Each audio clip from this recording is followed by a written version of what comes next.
யார் ஒரு சகோதரனின் குறையை தன்னை விட்டு திருப்பி விடுவானோ அல்லாஹ் அவனுடைய முகத்தை நரகத்தில் இருந்து திருப்பி விடுகிறான் என்று. ஒருவரை பற்றி பேச வருகிறார், ஒருடைய குறையை சொல்கிறார், ஒருடைய மானத்தை அவர் இப்படி செய்தார், அப்படி செய்தார், அந்த நிமிடத்தில் செய்தார், அவர் அப்படிப்பட்டவர் இப்படிப்பட்டவர் என்று ஒருவரிடத்திலே ஒருவரை பற்றி பேச வருகிறார். அப்போது அவர் அதை தடுத்துக் கொண்டால் எனக்கு இது தேவையற்ற செயல். அடியானுக்கும் அல்லாவிற்கும் உள்ள தொடர்பது. அவன் பாவம் செய்தால் அவன் மறைப்பான், அவன் மன்னிப்பான், அவன் மறைத்திருக்கிறான், நீ வெளிப்படுத்த வருகிறாய், என்னை விட்டு விலகிவிடு என்று அவரை தடுத்துக் கொண்டால் அல்லாஹ் என்ன செய்வான்?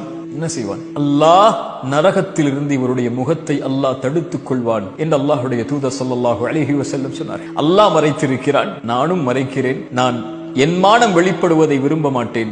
அதுபோல் பிறருடைய மானத்தை ஒரு காலம் என் உயிர் உள்ளவரை என் நாவுகள் வெளிப்படுத்தாது என்ற உறுதியோடு, கண்ணியத்தோடு, மானத்தோடு, அல்லாஹ் கொடுத்த வீரத்தோடு வாழக்கூடியவர்களை அல்லாஹ் ரப்புல் ஆலமீன் நேசிக்கிறான்.